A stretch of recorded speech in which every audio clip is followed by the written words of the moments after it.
connectivity has no religion, no caste, and that is one thing that I realized very strongly. That so the first time learner have no hesitation. They will just start pushing keys and all that, but you have to trust them. What you call as data center, we call them phygital data center. It's something like what you see in Telangana, Me Seva, but Me Seva in a bigger manner. I am your counselor, I am your doctor, I am your reporter, I am your information counselor. And so there is a whole 100 titles for that woman in the village. Even today, we are consuming the data more than we can produce data. Hello, my name is Akash, and welcome to another episode sponsored by and powered by Touch a Life Foundation. Today, sitting next to me is Mr. Osama Manzar. Hello, sir. Welcome. He is an author, entrepreneur, and a columnist for Mint. After a stint and a successful stint of tech journalism, 2 decades back, he shifted to doing and founded Digital Empowerment Foundation in 2002. Digital Empowerment Foundation is based in Delhi right now and touched to close to 40 million people across rural India and tribal villages. He set up data centers and also calls them internet soldiers. It's a very honor to sit next to you and meet you today. So I was very interested to know from journalism and such a hardcore media background to completely switching your entire career to starting DEF. Can you walk me through that journey, please? Yeah, 2.5 decade of journey is difficult to do in a few minutes, but what is interesting about 25 years back, internet was in a nascent stage, and I was in tech journalism, and I also had a stint at Hindustan Times as heading their internet division. So I had a experience of new media also, how to make websites and how to go online and things like that. And then after that, I ran a software company for 3-4 years. Okay. Yeah, so when I wrote my first book called Internet Economy of India in 2001, that is when I think I got smitten by this jargon called digital divide. And since I come from villages, and my early life was from village, and my early journalism of struggling journalism was mostly into developmental journalism. Okay. So I had a very strong affinity and close look at the poverty of India, villages of India, and so on and so forth. And there was this realization came to my mind that most of the people are on the wrong side of digital divide, right? Even now. But connectivity has no religion, no caste. It's very democratic. True. So once you get connected, you become equal. And that is one thing that I realized very strongly, that if you want to bring equity in society and community and all that, and among the poorest of the poor, just get them connected to the internet. And that was a very strong thought that came into my mind. And I thought that, okay, let's go. And so I left my company and, and started Digital Empowerment Foundation with one mission, is that empowering people at the edge of information. Edge at that time is like on the wrong side of the edge, right? And that is what we started doing initially. Of course, since we started from bedroom, and there was no money, nothing, and so it was a lot of struggle, but mostly about issues, talking about e-governance, talking about poverty from digital divide perspective. We did consulting, we did advisory, we did a lot of research. I traveled all over the country to find out which were the best projects in the country at that time. Okay. Right. So I went to Kerala, I went to Karnataka, I went to Andhra. At that time it was Andhra. In 2004. And the realization of traveling came into my mind because when I was going into conferences and talking to people, I realized that most of the people are talking off the air, so, and I mean, they're talking out of the PPT, so, poverty alleviation, technology, and big word, but there was no meaning to that. So, and even I didn't know deeper issues. So when I started traveling, E-Seva and, Akshaya in Kerala and Bhumi in Karnataka, and then Assam I went to Haryana, I went to Madhya Pradesh. So all over the country, actually, I did more like a pilgrimage of digital Oh, wow, okay. wondering. And I wrote a book also on that one, Okay. but never published. Oh. And that what was on the ground happening. Hmm. And that made me understand that technology is always neither good nor bad, not even neutral. It is what you can use it for. Hmm. So technology is as good as it does, Hmm. Like a tool. and then yeah, like it's a tool. You need to figure out how do you use it, and then gradually we started correlating technology to the poorest of the poor, and the journey has been so much that initially we started exploring which are the best practices all over Asia, all over Okay. South Asia, all over India. We conceived awards, and we started recognizing people on the basis of award as that what is the best practices and so on and so forth. And then we started setting up community information resource center in the villages Okay. where there is no internet, where there is no Hmm. infrastructure, nothing, but we set it up, All and right. we find local person to Hmm. use the technology or the laptops or the desktops and everything for education, for access to information, for everything, and that picked up very well, and now we have 2,400 or 500 centers in Wow. 27 states Okay. and 300 districts, and we want to make it reach to 100,000. Okay. Yeah, because we have mapped the country in such a way that every poor area Hmm. needs digital infrastructure with connectivity, which is run by a woman and which is Okay. run by a backward class woman Hmm. or a Dalit woman or a minority woman or a tribal woman.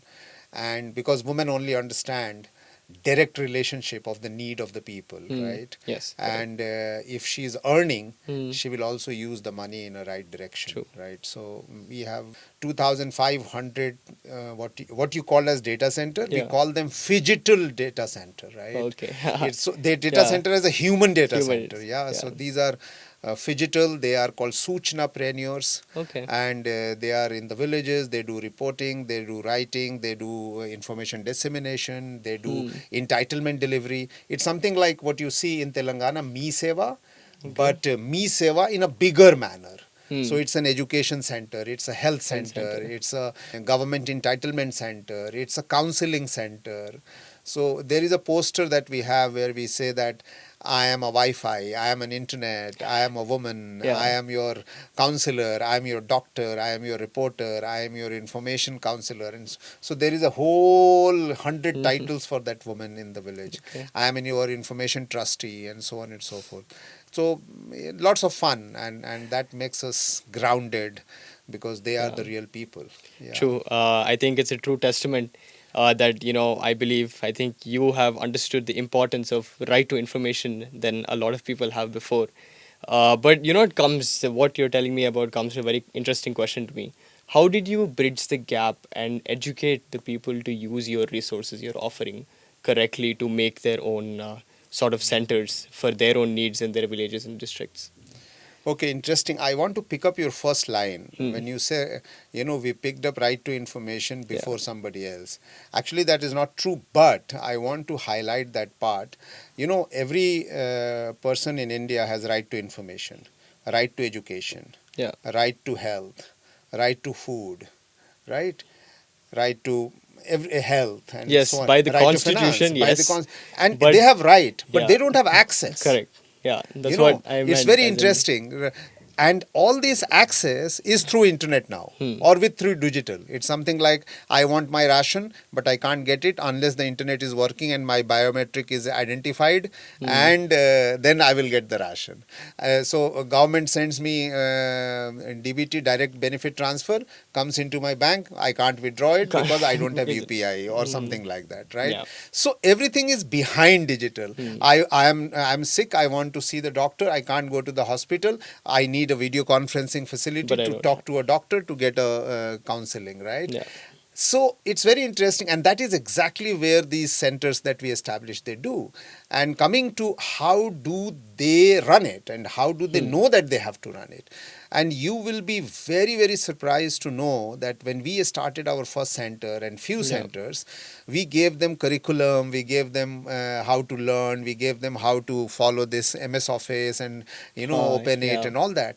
And after few months when we went there, we Hmm. saw that they haven't opened the any pedagogy book or any curriculum, not at all, and still they know everything. And then we realized that the people best learn on their own. They learn through peers, and in each computers, two or three people would be sitting. One will Okay. hold the mouse, the other will keyboard, the other will say on the screen, take this one mouse here, Yeah. and they will learn from the caricature, the Yeah. keyboards in such a way that we can't, as educated people, you can figure it out. So the first time learner have no hesitation.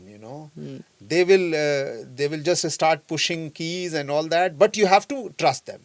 Correct. You have to leave it to them. So actually, digital literacy started happening just by facilitating infrastructure. That itself is more than enough. We have a program where we have taught women how to become a wireless engineer, how to Okay. become a hardware engineer, how to install software, how to do all these payment. All these women who run the centers, they have no Yeah. background Hmm. except one, that they are trustworthy, and everybody in the villages like them, and they have entrepreneurial skill. They want to really do social work, and they Okay. want to also earn some money.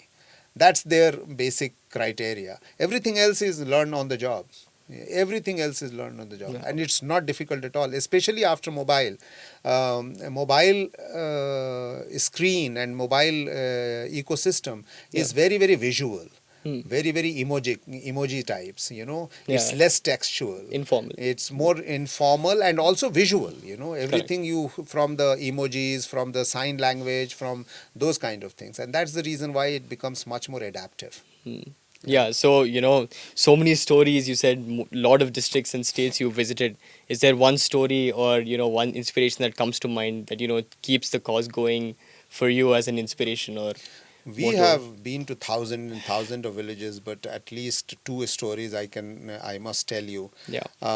There is this community called Agaria community, Little Run of Kutch, Oh, okay. in Gujarat, Gujarat. which is on the border, and they are the Salt desert. salt pan workers. So they are called Agaria. Agaria means salt Okay. pan workers, Hmm. and this community 6 months live in the desert, and Okay. 6 months they come back and live in their own village. All right. And they're very interesting. They are never in their life they have been part of the census, so they are not counted.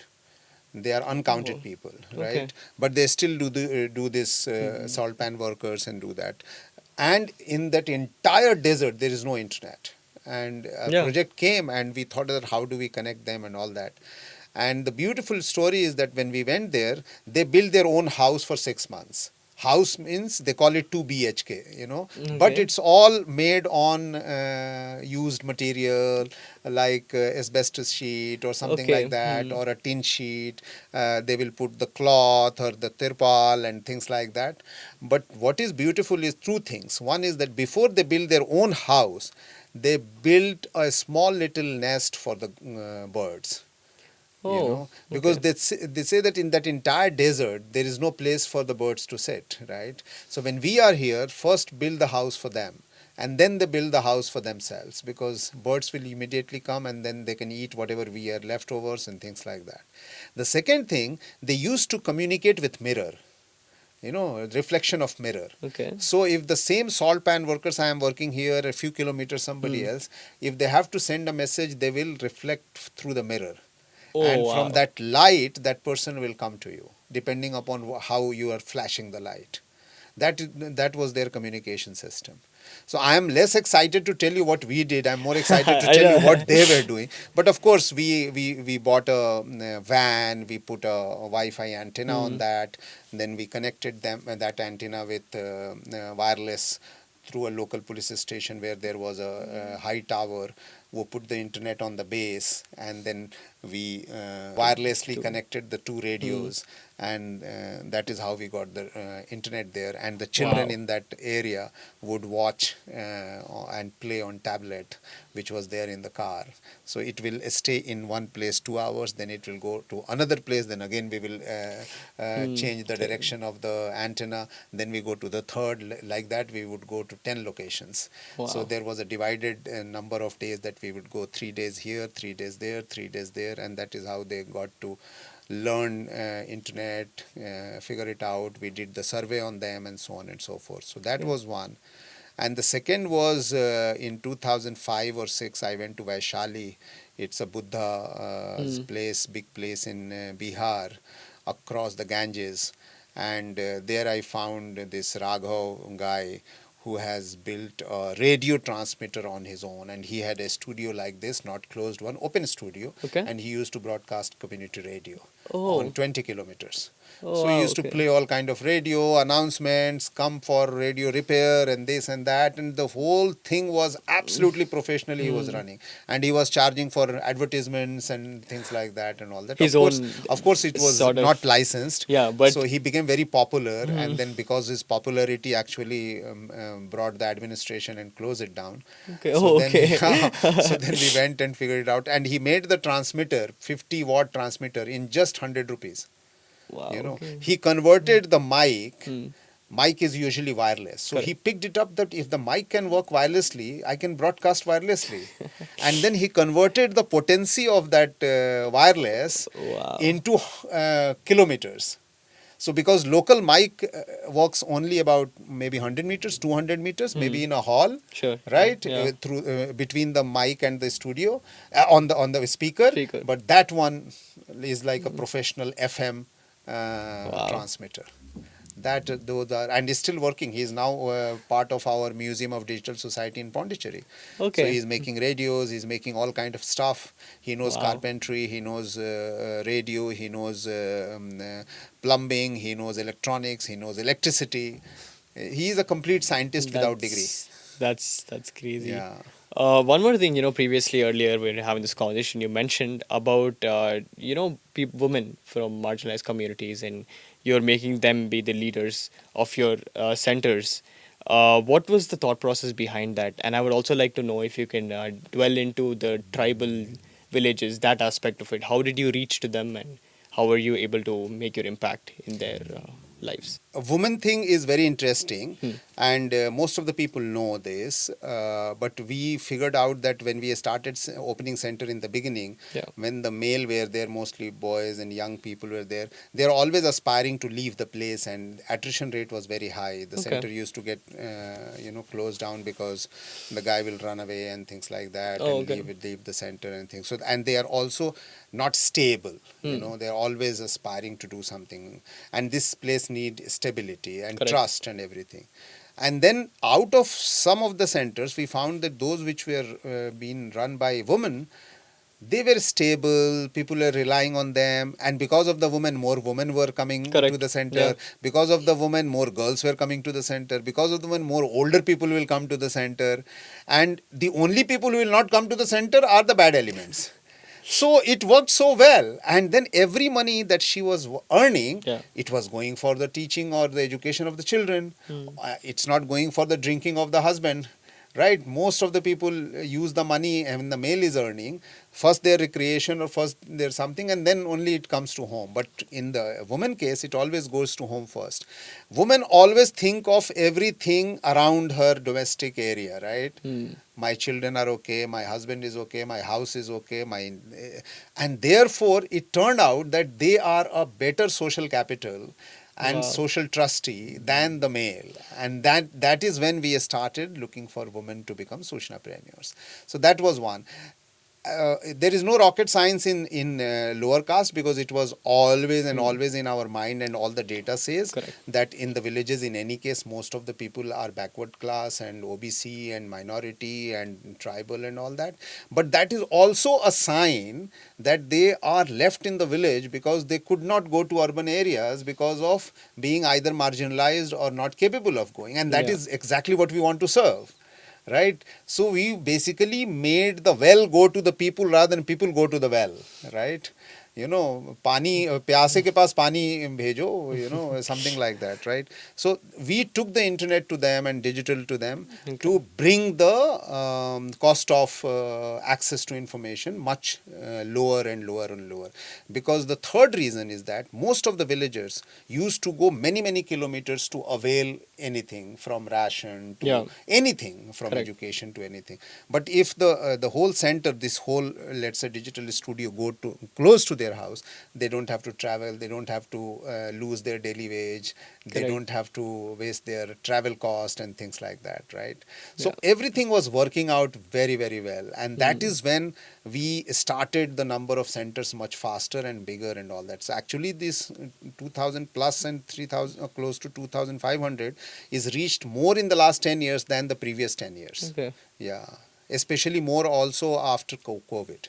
I see. Because you remember, in COVID time, most of the people started talking about digital divide, digital Yes, divide. because We were everybody talking about shifted. 2000, early I 2000. know everybody But shifted shifted there is, to oh, working. digital is very important. I have to order things, I have to get things at home and Yeah. all that. But for us, this problem was there all the time, just True. that the rest of the world started exploring since then.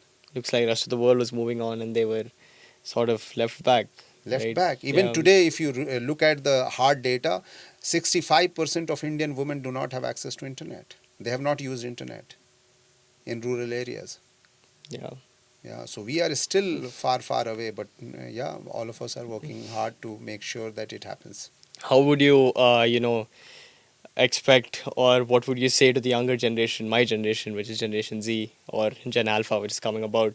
What do you think we can do to help uh, make internet reach people in marginalized communities? I would say that the biggest role of Zen, Generation Alpha or Generation Z or X is that they need to focus on to break the patriarchy of the country, the feudality of the country, the slavery based education system of the Hmm. country. They have to kick away rather than kick in, and create your own path, and apply more common sense. And the third most important thing is that please break away from being consumer, be a Hmm. citizen.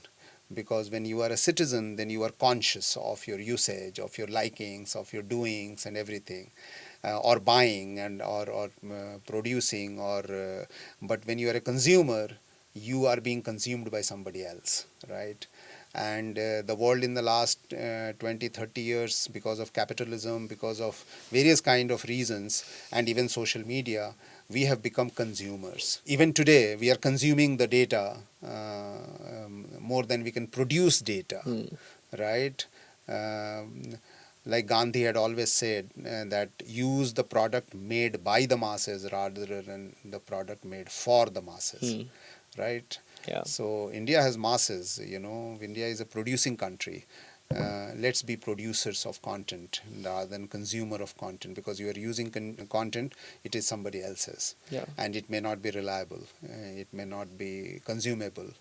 I always give this example is that, you know, can you convert the data?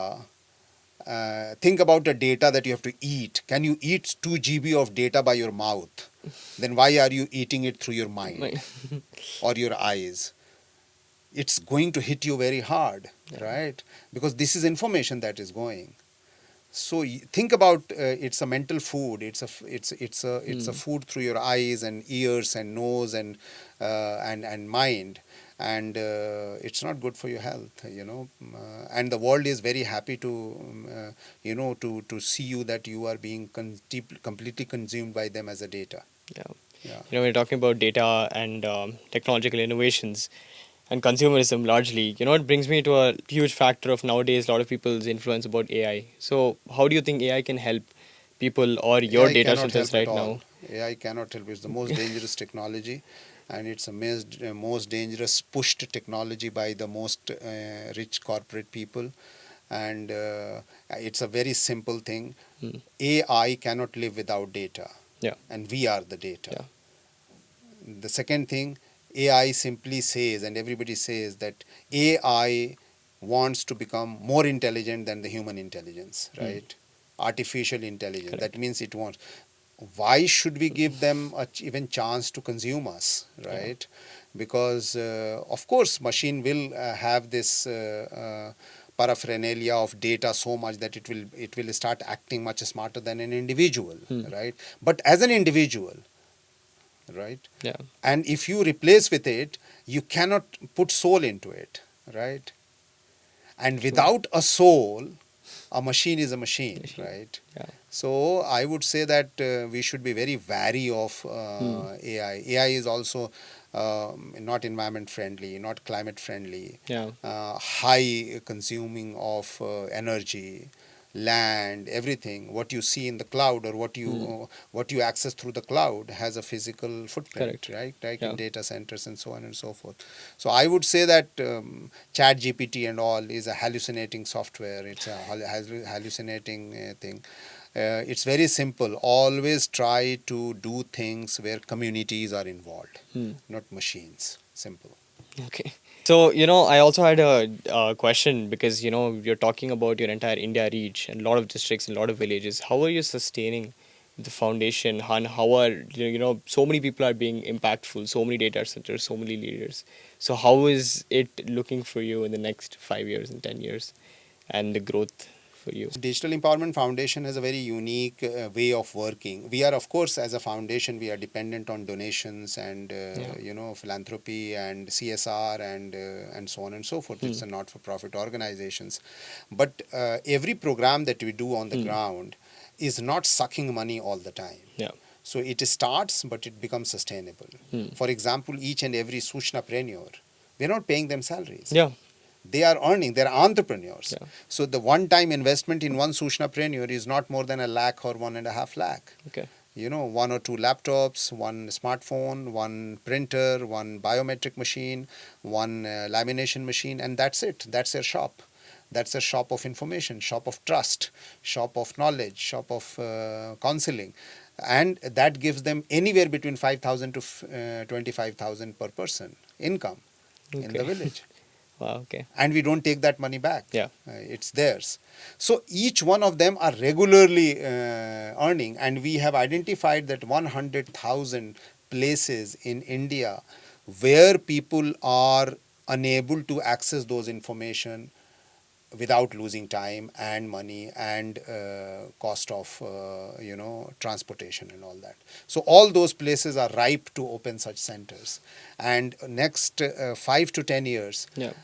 because of the lack of trust on information services or information itself, these kind of phygital based, like I'm Yeah. trusting that woman, Trusting that person. now that woman has to bring the information for me to filter it and give it to me, right? Yeah. Whether it's a service or Yeah. anything.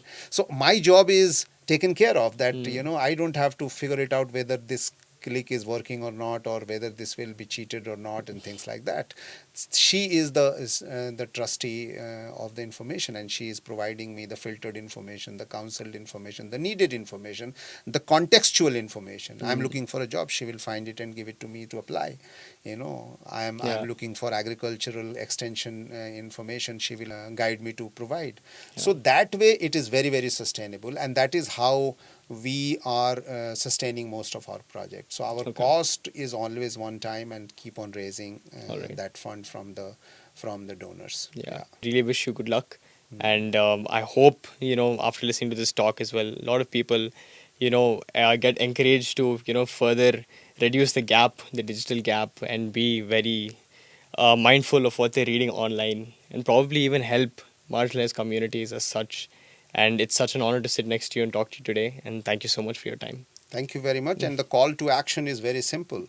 If you are supporting 100,000 rupees to any one lady, you are creating a lifelong entrepreneur. Simple. And she serves 2,000 people per year in her area. So it's a huge impactful call to action. Yeah. Okay. Thank you very much. Thank you so much. Thank you for hosting me. Yeah, no. Thank you. Thank you so much.